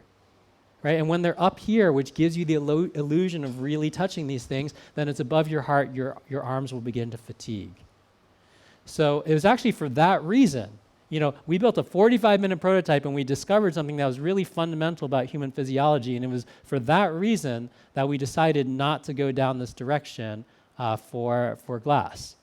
And like, this is like a funny story, but like a couple months after doing this experiment, and deciding not to go down this direction, I ended up finding an article where Tom Cruise, this dude, was being interviewed about filming the Minority Report movie. And he revealed in the article, because people were asking, like, from a techie angle, hey, what did you think about that new interface? It's like, was so inspiring. He basically revealed in the interview that when he was filming these scenes, he had to take breaks every 10 minutes because it was exhausting for him. And as far as I can tell, this guy's only job is to stay fit and to act a little bit. So like, if that sort of person is exhausted by this in 10 minutes, this is not our future. If you ever see this in science fiction, that's the fiction part of science fiction. Like, we cannot have our hands up here for more than a couple minutes without being exhausted. Cool. So we're going to go faster because this is like a pretty corporate-y example. It takes a long time to say. So we're going to jump into the theory because I also want to give you some time to ask some questions. But that's some two quick examples of prototyping, and that's the practice. Now we're going to get to the theory. The theory is actually relatively simple. So let's say any new idea that you try has got maybe a 5% chance of success. And it's not a perfectly accurate number, but it is pretty close to the percentage of startups that end up having some type of successful outcome. And is also pretty close to the percentage of corporate innovation ideas that are still around 2 years after they get kicked off within the corporation. Right? So this number is actually pretty close to the success and longevity ratio of new ideas that come out. Now, this is not because the people in the other startups weren't working hard, or they didn't feel that their idea was interesting, or the people in the big corporations didn't want something innovative to happen. I think this boils down to the simple fact that not every idea works. Now, if not every idea works, and maybe 5% of ideas do, that means that by the time you try 20 such ideas, your overall chance of success jumps up to 64%, and by the time you try 50 of them, it jumps up to 92%. And if you guys have ever read Lean Startup, this is basically the same insight as Lean Startup, but basically taken to the extreme. Because what Lean Startup basically requests of you is don't just pick your startup idea and burn all your money to the ground over 2 years. If things aren't working, you might want to pivot. And if that's not working, you might want to pivot again. So they recommend go for 6 months, pivot or persist. Go for 6 months, pivot or persist. So with your 18 months of funding, you might pivot or persist once or twice. So the same math that makes this really good also makes 3 tries better than 1. It's just that when you try 3 times, it doesn't get you up to 92% chance of success. It gets you up to like 11.5 or 12% chance of success, which is still way better than 5, which is why Lean Startup actually is a revolution. It like improves your chances a lot. But if you wanted to improve your chances a lot, then 50 is way better than 3. Now, anybody that's good at math in here, they actually recognize that these numbers that I'm using, I'm super lowballing these numbers because one thing that I'm putting in this calculation is I'm assuming that you don't learn anything between trials.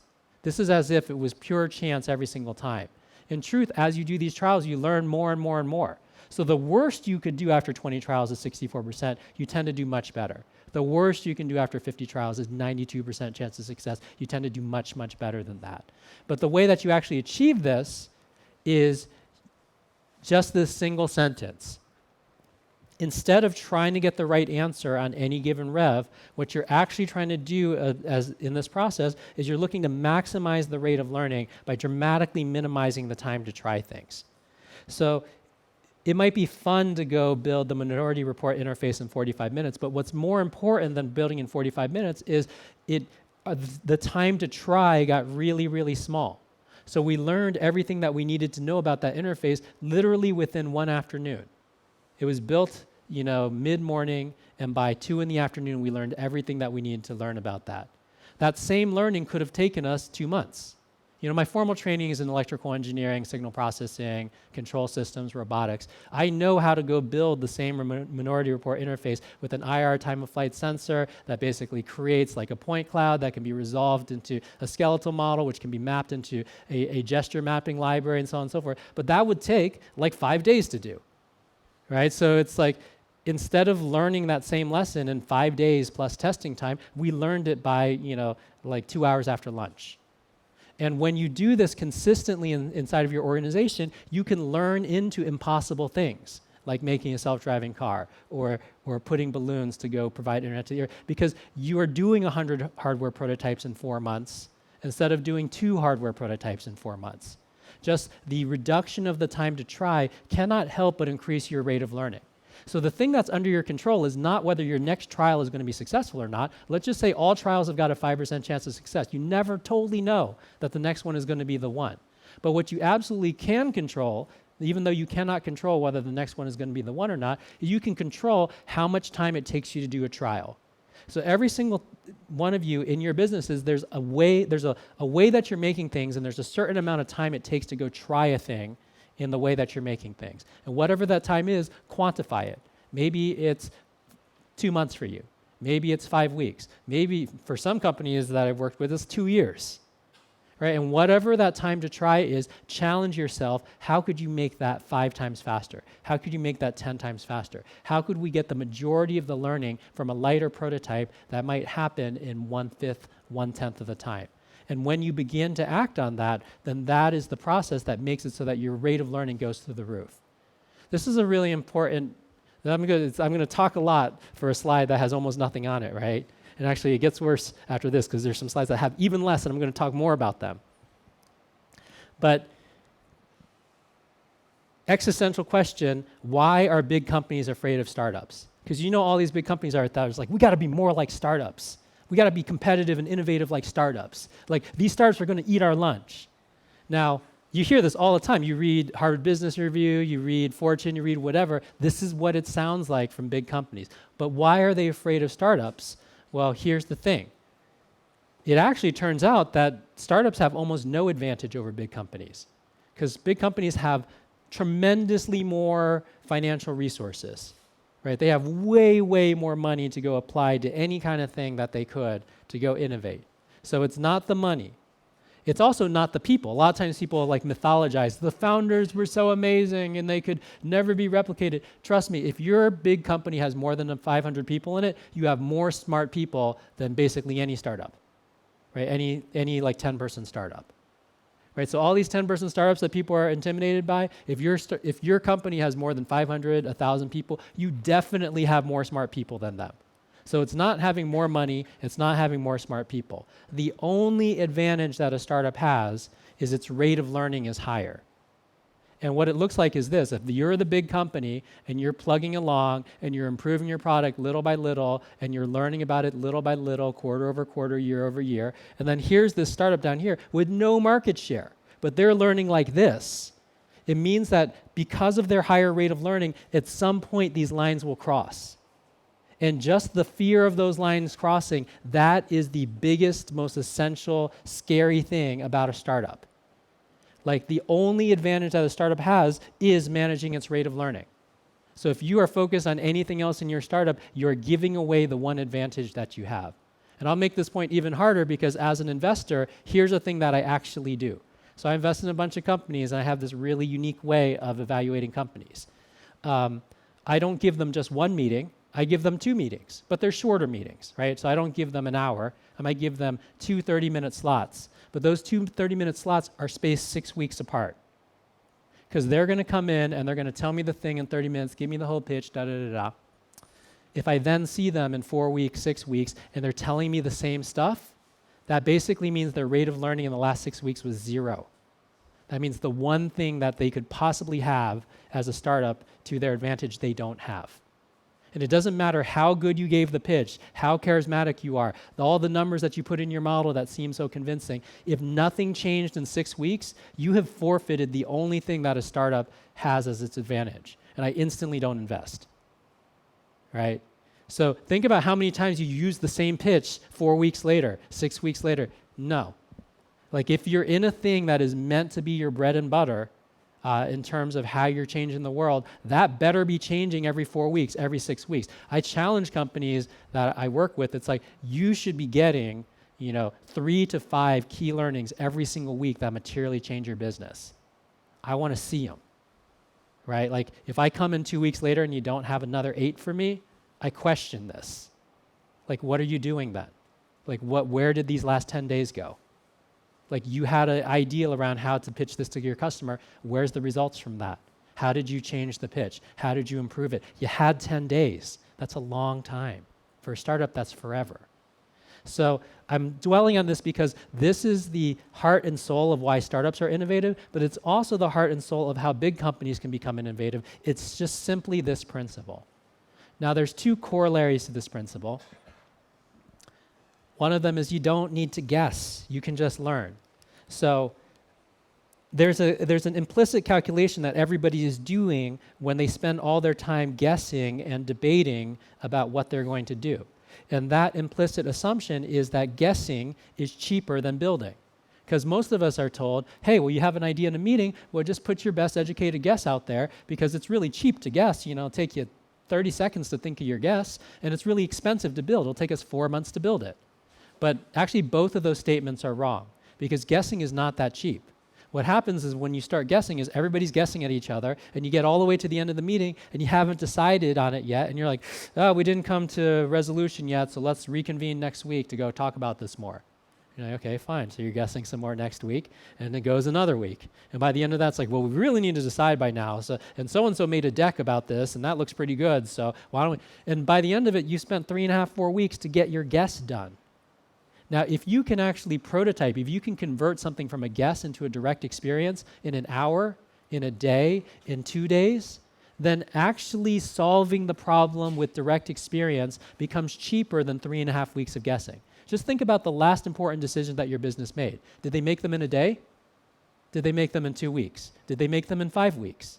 If you're up in the weeks range, trust me, you could have built it in less time and had the confidence of, this is how it works. I've experienced how it works. We made the decision because the direct experience was amazing. So when you begin to prototype fast, then you can give up on guessing, period. You can take this 90% of the time that you spend at work debating each other's guesses and just get all that time back. And use a fraction of that time to just build direct experiences and another fraction of that time to go test those direct experiences with customers. It will get you to the same places 10, 100 times faster with more confidence. Second corollary, do not fail, learn. So in the Valley, we popularized this phrase called fail fast, and it's not actually completely accurate. Because you can learn without failing and you can fail without learning, and luckily there's this in-between where you can both learn and fail at the same time, which is why it's not a completely untrue statement, but the real statement is to learn fast, not to fail fast. But there's another important distinction around the word failure itself. Because there's something very powerful that happens to the mind when you believe that something has failed. When you believe that something has failed, then it darkens a little spot in your mind where you don't want to go visit that idea anymore because that's a failed idea. And not only does it darken that spot in your mind, it darkens anything that kind of sounds like that idea so that you won't go anywhere near it again. And like you guys have witnessed this, you definitely have witnessed this in your meetings. If you've ever met if you've ever been in a meeting where somebody's new to the company, like let's say they joined the company 2 months ago, and they're so enthusiastic and like, oh guys, over the weekend I was thinking about this, and you know how we want to go into this market? I've got this idea and this idea, and it's like, it's great. There's all this energy coming forward. And then somebody who's been at the company like 3 or 4 years, they're kind of leaning back. It's like, I'm just going to stop you right there. Because 2 years ago we tried something just like that. I don't want to be a jerk, but like I just don't want you to waste your time, right? Like the old timer, right? Now what's happened to this person is not that they actually totally know what's going to happen here. What's happened is in their brain, they've given themselves a special type of brain damage where they've darkened the spot around the failure, and anything that sounds like that, they'll also shoot it down. And the reason that that is dangerous is many, many things, and probably close to most of the things that end up being successful in the long run are only a little bit different than things that failed in the past. So when you darken the spot around that failure and you darken the things that sound like it, you're probably also flushing the solution down the toilet. So every time you darken that spot, you're giving yourself a type of brain damage that might make it impossible for you to solve the problem in the future. Now, this is a choice, though. And people don't recognize it as a choice because they say, this didn't work, it's a failure. But actually, failure is not an event. Failure is an attitude that you have toward an event. The actual event was, it didn't work. And I'm not telling you, like, go pretend that things that didn't work worked. That's just, delusional, so don't do that. But if a thing didn't work, you can have an attitude toward it like, it failed, let's never go there again, and anything that sounds like it, I'm shooting it down, and like I feel bad, and like we wasted all our time. That's an attitude that you can have toward the event that it didn't work. Another attitude, and very unproductive, it is a type of brain damage that we give each other and we give to ourselves, so I would not recommend that attitude. Another attitude toward the same event that it didn't work is, oh, what might I learn from this? That's a very interesting attitude. A better attitude to both of those attitudes, the best attitude, is it didn't work. Okay, what's 5% of it? What's 10% of it that did work? Because what you're challenging yourself is to go look in there at this thing that maybe the totality of it didn't end up the way that you wanted, but probably in there's something that's valuable. And I'll give you a specific example from my time at X. At the end of the first week, like everybody on my team had made like roughly 3, 4, 5 prototypes in the week, and we were supposed to do our share on Friday. And our interaction designer, Bob, he basically came to me before the meeting. He's like, hey, I made kind of 4.5 things. But like really only one of them worked. So maybe I can save time like in my presentation today by just talking about the one that worked. I was like, Bob, like, tell me about some of these other ones. And he's like, well, there's this one, but it totally failed, and this one totally failed. It's like, hold on a second. Like this one that you said that failed, is there 10% of it that did work? He's like, what do you mean? I mean, like we ran the prototype, it didn't work. Like, what do you mean 10% of it that would work? I was like, well, I remember seeing you put that prototype together, and as part of that prototype, didn't you need to write like some WebSocket code? He's like, sure, absolutely. And like that allowed us to move data into the prototype in a really useful way, right? He was like, yeah. It's like, did the WebSocket code work? He's like, yeah, sure, it sure did. Is that code that we could use on another prototype? He's like, absolutely. So I said, well, great, that's 10% of the prototype that worked. Even though the data that we put through and the experience that we created through that WebSocket was not something that people liked or enjoyed or worked for us, that's fine. There was 10% of it that did work, that WebSocket code. And what happens in your brain there is instead of darkening the spot around that experience, it lights up a little spot around, hey, we have this little WebSocket code we can use on a different prototype, right? Lit up a spot. I went to the next one. I was like, okay, how about this prototype? He's like, oh, no, that one was a total failure. Not a single person liked that. I was like, there's not 10% of it that worked? He's like, well, no, definitely not. I was like, look, for that one, I remember that you had to create a new research protocol because this is the first time we've ever worn software on our head. Everything else was screens and maybe a mobile screen before. Like we didn't have any research protocols for things that were worn on the head. So I remember you made a new research protocol for this. How did that research protocol work for this type of experience? He's like, oh, that worked fine. I mean, people didn't like what we created, but it's like the research protocol was good. We got good data from it. So I was like, well, great. Well, that's 10% of that prototype that worked. So that lights up another spot. And all that creativity and problem solving it's completely driven by how many light spots you have in your brain and how well connected those light spots are. The more light spots, the better connected those light spots, the faster you solve any problem, the more creative you are, period. And it's true on the individual level and it's true on the team level. So when these moments happen where things don't work, you can choose to give yourself a type of brain damage, or you can choose to actually accelerate the speed at which you learn and solve any problem. It's just the question of whether you install a dark spot or a light spot at that moment.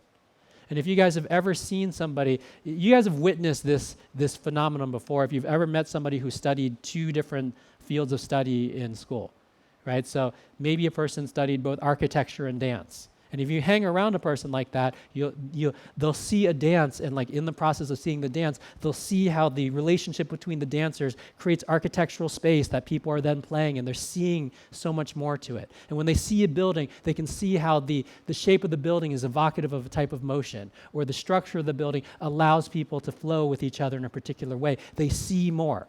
And the reason that happens is they have some light spots that lit up from architecture, they have some light spots that are lit up from dance, and those light spots are really well interconnected because they're in the same brain. And these people almost cannot help but be more creative than regular people, right? They are the living, breathing example of just having more light spots. Now you can sabotage that if you become like a super critic and you put in a bunch of pothole dark spots too. So occasionally you'll have a person that studied a bunch of disciplines and they're such a downer on everything, they ruin it. But for the folks that don't do that, you've seen many a time like what it looks like for people to work with a lot of light spots in their brain. And the same thing that happens for these individuals, you can make happen for your whole organization. Because every moment that a thing doesn't work, you can ask your team to take that attitude of lighting up a spot. As you light up a bunch of these spots, you can start interchanging them, trade the light spots with each other in the meetings. Even if the overall prototype did not work, trade the light spots, trade the light spots, trade the light spots. This is how you get better interconnection between the light spots. Even if different people did the prototypes, even if they weren't in the room at the same time, it's like this is how you light up the collective brain of your organization and make it more creative and faster at problem solving. All right, so very close to the end. This is the entire presentation again in one slide, which makes you think, why did I spend all this time? But along the bottom is the time axis, and on anything innovative, we always start in the unknown. We don't really know how we're going to go solve the thing. And after a specific amount of time, we're going to arrive at one of a range of possible outcomes. And really all I'm talking about in this talk is that this process of going from having no idea how to solve something or be innovative on a thing to landing on a great outcome is actually something that happens in just 2 phases. And the 2 phases are called research and development. Now, development I'm not going to talk about because this is actually what they teach you in school. Business school, engineering school, design school, they teach you development. And what the nature of development is once you know what you're trying to go make, how do you use your people and resources efficiently to go make that thing with quality? Right? This is what they teach you in school, and I'll just presume that you guys do enough of it because you all work in companies where you get to do some type of development work. But not only is development not research, research and development are actually opposite disciplines of each other. And what I mean by that is the following. When you're in the development mode, like your overall focus is let's get more and more narrow and let's go really, really deep. I want to narrow in on exactly what we're building, build it with efficiency, and I want to go really deep. I want to take it all the way over the finish line. The nature of development is a narrow and deep discipline. The nature of research is the opposite. Research is not narrow and deep, it is broad and shallow. It basically says, in the shortest, the shallowest amount of time, I want to hit the broadest range of possible outcomes. Because in the very short amount of time, I want to explore a very large percentage of the possibility space. And it means that by the time I've explored a lot of that possibility space, when we decide to go put something into development, it's the sort of thing that is worth taking over the finish line. And what innovation actually is the research process. The development process, I don't know, you hire a CM in China and they'll do the development process for you for a fee. You actually don't even need to be good at development anymore. Like we have entire countries that are good at it, it's great, right? But it's like people are not good at the research process still. That's the rare thing. And what the research process is this broad and shallow, let's go reduce the time to try so we hit a huge range of outcomes, get a very high rate of learning so that we burn through this very quickly and then go find things that really stick, that really work. Now, this is a slightly philosophical point, but this is the way that humanity has built in most of through most of civilization. This is actually the way that nature builds. Nature says, let's try lots of variations. Not all of them live. And actually, in a short amount of time, I'm going to go create a massively diverse and beautiful world through just trying a ton of variations and never stopping. So nature is incredibly good at this. We're newer to the game. This is what we're kind of good at. But we're learning to do this. And we're learning a lot from nature about how to do this. But these are the 2 phases to keep in mind. And when you're at your work, you want to ask yourself, are we in development or are we in research? If you're doing something innovative, then you're definitely in research, because you don't know how it's going to turn out. There's still possibilities. There's still places to go look at. If you've done this thing 1,000 times, and you're going to do it 1,001 times, you're probably in development, right? Because it's like, oh, I already know how to do this. It's just like the previous 1,000 times. I'm going to do it one more time. And that's about efficiency. Make yourself really, really good at a thing you're going to do 1,000 times in a row. Research is about broad and shallow. Go hit everything. It doesn't look efficient. You're throwing away 95% of your prototypes minimum, right? Efficiency is not the game. Rate of learning is the game. But be really clear in your head about which side of that line you are in, and you'll know whether you need to be optimizing for learning or whether you need to optimize for efficiency. All right, last slide, and then we're going to take some Q&A. So this is a slide which is a little bit more like, big picture slide. It's from a children's book that my wife and I worked on, and basically it's a reflection on why do we do all this stuff. Because I've worked with lots of teams to teach them these skills and practice, and when they actually adopt these practices, I've seen teams speed up by a factor of 10, speed up by a factor of 100. It's a lot. Now, what happens when you do that, when you start solving your problems 10 times faster or 100 times faster, is actually the nature of your relationship to problems change. Because when most of the time we wake up in the morning and we think to ourselves, one of the main things on our minds is, here are my problems. Can I solve my problems today? Can I solve my problems today? So like most of your mind is occupied with the question, can I solve my problems? At the point that you have a way of solving problems, which is 10 times faster, 100 times faster, you start solving enough problems that that actually doesn't become the interesting question anymore.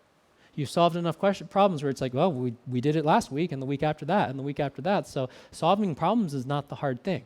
The harder question to ask yourself, and one that might take much longer to work through, is what problems in the world are worth solving? Right? And this is a thing that has led me from working on breakthrough hardware at Google to working on problems in the developing world to working on things like global climate. Right? Because with each revision, I was like, no, there is yet a harder level of problem, a more important level of problem to chase after. Let's do it. Let's bring these skills to that. And each one of you guys is, to the extent that you adopt these practices, you will go on your own journey of, solving the problems itself is not hard anymore. It's like, what problems are worth solving in my life? What is my life for in terms of what it is meant to be here, to serve, to solve? All right, with that, thanks very much. This is my team on day one. This is my this is my desk after 2 weeks. And if you need to contact me, like for corporate consulting, and I also have an online course, it's all good. Thank you. I'll take some questions. Yes. No thing. Okay, nice. Where's that microphone go? Well, there's actually nobody raising their hand, so it all works out. Okay, this guy. Wait, he's come in. 2 more seconds. Yes. Really loved the theory you shared. Can you run through with us like an example? I would like to know your thought process on how you minimize the time of learning. Perhaps an example of how you think about minimizing the time and how you move from that. So just tell me something specific you want to do right now. Give me the hardest one you can imagine. Or give me something that's real to you. Don't make up something you wouldn't care about. Okay, if you want to solve poverty, for example. Solve poverty. Right. So this is a classic example. If you go and pick something that is super, super vague, then actually the problem with vague things is you can never make progress on them because you don't exactly know what progress is, right? That one thing that I didn't share but is an important aspect of innovation is specificity is the friend of innovation. Because the more specific you get, then the faster you can actually find out whether something is going to work or not. Right? When I told you some of the numbers about climate change, was I like saying, vaguely speaking, there's some problems? No, I'm like 10 gigatons, and let me explain to you exactly what that is. And then let me talk to you about some of the approaches and how much they affect the number of gigatons. Right? That's incredibly specific. If I kept it super vague, like let's solve climate change somehow, we would literally get nowhere. I mean, we could complain about it for years and literally get nowhere. What's way better, and this is the thing that's very hard for people to do, is to get prematurely specific. Because people feel like as soon as I get specific, I might be wrong, and then it's going to be a problem. It's like, no, screw that. Actually, you're going to be wrong 95% of the time, period. So just get used to that. That's totally fine. What's way more dangerous than being wrong is not being specific. Because you'll never know whether you're right or wrong when you're not specific. Right? What's way better is like, hey, what if we, 'cause some of my first cuts on how might we attack climate change weren't the drones. And I tried a number of things, but when we got specific, I was like, no, this doesn't hit anywhere close to the scale. When you look at this operational plan, it doesn't work. And we prototyped it, and we can show that it works at this rate, but that's not fast enough. And actually, I'm experiencing that with coral reefs right now. I've talked with 5 different teams on different restoration approaches. I have not found one yet that hits the speed and scale. But I couldn't even evaluate that unless we got really, really specific. Oh, this one is about electrified rebar that speeds up, coral skeleton. This one is about pouring artificial reefs using a special porosity of concrete. Oh, this one is about, these are incredibly specific things that we get to try, and then I can tell you based on how they're working or not that, yes, this doesn't hit the scale or not. So you can pick any problem. It can be the biggest problem that you ever heard of, but the way that you solve it is you get crazy specific. You get prematurely specific. And then you're going to be wrong the first time, and you'll be wrong the first 15 times almost for sure. And then around the 15th, 16th time, you're like, this is starting to work. And around the 20th time, you're like, oh, this is actually awesome. And the 30th time, it's like, okay, this is how we do it. But it's like we get all spun up in our heads, like trying to be right in the first trial, second trial, third trial. It's like, I've had this idea for a startup for 5 years. It's like, I can tell you for sure you're wrong then. right? Like, if I ever hear you say that, it's like you've been holding the one for so long, it means you haven't tried anything. You are definitely wrong. And like that instinct is the instinct that you need to fight if you're ever going to be innovative. Anybody that's innovative, you never hear them talking about how long they held on to their first idea. That's like a horrible way to get anything done. Next question. Okay, yes. I had a question regarding how you decide on, so it ties a bit into the specificity, right? How you decide on what metric during the research process anyways, how do you decide what metric you're going to use to decide which branches to extend and which branches to prune? You almost don't need to. And because like the kind of dissection of metrics and analyses and driving factors and correlation and causation of different attributes or whatever, that's like a game for later. And why is it a game for later? It's that before you start, you actually don't know what variables are going to be important. So like when you try to go optimize it for that, I'll give you a real example. This is from the developing world. So like I was working with a team that was, and their vision was, hey, there's all these child soldiers in Liberia. And like after they grow up, like they don't have any vocation other than to be bandits, right? Because let's say you became a child soldier at 10. Well, now you're 18. It's like, well, you don't have any skills. You spent all your time like murdering people. So like a lot of these folks, like the only vocation that they have is to go rob people on the street as bandits in order to keep living. Now, this company had thought of the idea of like, well, why don't we teach these folks to do something useful? And in the particular case they were talking about was, hey, let's go teach them to go grow chocolate beans. And then those chocolate beans, you know, we could sell them on the international market. They get steady income, they'll learn a skill, all this sorts of things. So your first thought on that is like, well, the main problem is going to be like, how are you going to get people to stop being bandits and go grow chocolate? That sounds really hard. Turns out that that's super easy. When you actually try to do it, there's all these people that are 18, 20, 22 now, and they have wives and girlfriends, and they have kids now, and they don't want to be gunned down in the street anymore. And when you're 10, it doesn't matter. And when you're 19 and you have somebody that you care about and a child that you care about, you don't want that anymore. And any way of making money that is not that where you are guaranteed not to die by the end of the day, they're interested. So like a thing that you might think that's really hard, let's go measure that, turns out to not be hard at all as soon as you try. And like as soon as we got that, we actually had too many people wanting to be chocolate farmers. And we had the second problem, which is like, how do we procure enough land? Because we were like just going to do this on like a little pilot with 5 acres, and now we actually need to procure 50 acres to go, deal with all the people that want to go do this. So that was actually a harder problem. Like doing the real estate was a harder problem than getting these people to put down the guns. But actually, even harder problem after all that was done, and you would not expect this, is they were growing and they were producing chocolate, and like we got the chocolate to the quality that it could be traded on the international market, and we discovered that, hey, there's certain times of the year where the rains are so hard it washes out all the roads. And we have a ton of chocolate and we can't transport it to market. So we started needing to think about how do we outfit vehicles to go deal with washed out roads in the rainy season. That ended up being one of the interesting variables. Now, when I started this discussion, you probably weren't going to pick that as an interesting variables, right? Which vehicles and which tires. But that actually ends up being really important to making this business work. Because when you can't move those beans during those seasons, you lose so much of your grow time, you lose so much of your harvest, the business doesn't work anymore. Right? So do not worry about selecting your variables right at the beginning. Literally just start to try to do it.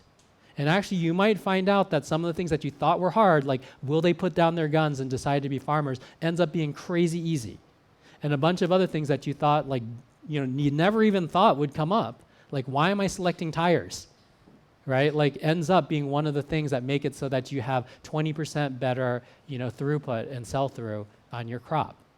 So now, once you've done enough of the stuff, you will learn very fast which variables are interesting. And like this is the stuff that is going to have you solve the stuff really, really well. Oh, this is a good side thing because most people that come to my talks are pretty smart. And this is the problem with being smart, which is, you guys will totally get this. A lot of people that were smart actually did pretty well in school. And here's the thing about school. Like every single question in school had an implicit set of assumptions in it that they never told you about. And that implicit assumption in every single question and every single test that you took that you did well on was in the question, there's enough information in the question to answer it. That is true of every question that you answered on every single test. If you couldn't, they couldn't grade it. Right? So you definitely got trained in this 10,000 times answering these questions. Now, the truth about innovation problems in life is there is never enough information on day one to answer the thing. So your instinct whenever you jump into new problems, like, let me think about it harder, right? Because if the assumption is true that there is enough information to solve it, then thinking about harder is a great strategy because it's somewhere in there. So if I have the equation x plus 5 equals 10, yeah, you just think about it a little bit harder and you figure out what x is. It's no problem. That is the solution form of most of the problems that you're going to go get inside of a test. But the actual problems in innovation look more like x plus y plus question mark plus question mark plus question mark plus 234 divided by 7 plus question mark equals question mark plus 3. Solve. Right? Thinking harder about that literally makes you insane. And what people will do instead is like, well, I see a 3, right? And I see 234, and I see it gets divided by a thing, so let's think about the things that I can see. But clearly, you see how many question marks in there? You're going to be totally wrong. Totally wrong. So what's way better is like, sure, if you can see like a couple, numbers that are exposed, a couple variables that are exposed, think about them for 20 seconds and then go do something that makes enough sense based on what you can see, but then get into the doing, because then you'll find out really quickly what the other question marks are. And as the question marks reveal themselves to be, get tires with huge treads, ground clearance needs to be over 2 feet, like stuff that you would not even imagine. Here's how you lease agricultural land. Here's how you prep it for chocolate beans. Stuff that were question marks until you tried it. As soon as you actually get the question marks in front of you, you solve it really, once the question marks stop being question marks, you solve it really fast. And I have a phrase that smart people tend to do a 100% optimization on 25% of the variables. Right? Because they're staring at the 25% that they can see and they try to optimize the crap out of it and they debate it forever. And the best you can do in that world is 25%, right? But like if you could actually just jump into the doing and you discovered 90% of the variables in a month, then even if you did a terrible optimization, even if you did a 50% optimization on 90% of the variables, you're miles ahead of that team that's still trying to tweak out 100% on 25% of the variables. So I call teams out on this all the time. It's like you are so over optimizing, not the problem. Like you have not even seen the full problem yet because you have hardly even tried to do it. And once you do it, you're going to discover the rest of the question marks and you're going to be smacking your head all day that you spent the first 3 months like optimizing that 25% that you could see. All right, 1 or 2 more questions. One more question. This guy. One more question. Okay, 1 more question. Okay, where is that question? Or it could be 0 questions. Anybody else? You guys are so easy. Oh, there you go. Yes. Hand a mic to that guy. Can you pass the mic over? Oh, it's coming up from here. All right. It's coming very slowly. I taught you guys how to be fast, and I get this. Yeah. Sorry. It seemed hard at the beginning, but now we found out the question marks. Oh yeah, no, like the once they answers passed it once or twice slowly, it's like boom. That's actually pretty indicative of what the process is like. Go ahead. Yeah, the question is, if in a field operation question, if somebody wants to do an innovative thing, an innovative, I don't know, just a startup or a project or any way we want to categorize it, do you prefer or suggest that that person may raise money by himself anyway, or try to find investors for his idea? For example, you say you prefer I particularly get money from my father to do a innovative thing to fund it, or try to do stuff that making me money, for example doing a website for a person. Just a question. So which one you say? We just find the money from someone, or we start to raise money from things are not really innovative but they make money somehow? So it really just depends on what you want your career to be like. There are absolutely people where there's not an innovative thing that they've done in their career, but they still do something of service, right? So it's like, hey, whatever, I'm good at making WordPress sites for people, It's not crazy innovative, but you can make money on that, and like you just do that over and over, and it's fine. You can make a whole living off of that. And there's some people that like that's a thing that they enjoy, and that's the life that they want to create, and that's fine. Like the stuff that I teach is really about like if the thing that you're trying to do in your life involves doing something new, trying something new, expanding what a business is capable of, expanding what you are capable of, then that's what that is. So do you like encourage to sacrifice the services over innovation over the services? So if somebody wants to be innovative, must not to do like services. It stops the innovation. Is it? No, it's totally fine. Like, look, you can actually make innovative stuff happen in a pretty short amount of time. So I actually have the lived experience of I'll go innovate with a team for a couple days, and they need to integrate the stuff that we did together for the next 3 months. Because like a lot of stuff got done in that time period. So actually I can go and do a thing for a couple days, and they're busy for a while, and I'll go work with another team, the following week, and then 2 weeks will go by and I'll do another thing. Like it's not necessary. Now look, if you're strapped for cash and you need to work 60 hours a week to go pay the rent and get food and whatever, then yes, that will absolutely impinge on your innovation time if that's an important thing to you, in which case you might need to go find a different balance of vocation that's going to give you at least 10 hours a week. I don't think anything serious can happen unless you put at least 10 hours a week to it, right? But it's like, if you can carve out 10 hours a week on a thing, then you can absolutely start anything, really.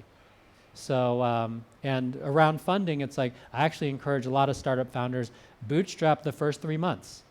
Like get your first 20 prototypes built for $1,000, right? And it's like, once you get there, you're gonna have discovered a lot of the variables. And once you've discovered a lot of the variables, we can talk about how you're gonna go enter this market or not. If you got a great plan to that, and and you have a plan to go develop it, then you can build something amazing out of that. But don't actually spend that much money on it. Literally test it tomorrow. So yeah. Thank you. Cool, thank you. All right, that'll be all the Thank you. questions for the evening. So Tom, any closing words for everybody before we wrap this up? I think the closing thought is just that I use a lot of these examples to shake up your thinking a little bit, because the main thing where people get stuck is they've just never seen it happen faster, so they don't believe that it's possible. Now, the best possible thing is you just don't hear it from me or somebody else. Jeff Hawkins got great examples. George Kemble has got great examples. You don't just listen to people like us and you get with your own hands. You sit down and in 1 week you try that business out, right? Because when it happens from your own hands, then you can never take back the feeling that, oh, I can do this. Right? And what I would encourage each one of you guys to do, if you were inspired by this at all, challenge yourself to go make something that you've been waiting to make this week. Challenge yourself to go make it and put it in front of somebody this week, because that's how you're going to discover the variables. That's how you're going to get onto this path to learning. Or if you're a little more sheepish, go into your regular business and challenge yourself to take your time to try and reduce it by half. That's not that aggressive. Reducing it by 10x is aggressive. Reducing it by half actually most of the time ends up being easy, because most of the time at work is wasted on stuff. And you guys know that's all true, but it's fine. Just look at your calendar, it's mostly wasted time. So, yes, that's it. All right. Everybody, give it up for Tom Chi. All right. Yay. So if you guys like that, we encourage you guys to follow what Mindvalley is doing. So just look up mindvalley.com. You'll get to see a lot more videos from Tom Chi as well. He's actually only going to be here today. He's already leaving. He was only here for a day. He just managed to swing by and said, you know what, I'm going to give a talk for everybody. Since I was passing by KL anyway. You're supposed to be in Johor, right? I did 4 things today. That's crazy. Yeah, Sorry. so just straight from a flight. So come on, guys. I put in all the effort. Give him one more round of applause. Thanks. Yay. And I guess you guys can also ask him questions while he's here. And with that, good night. Thank you guys for coming, and check us out at Mindvalley. Bye.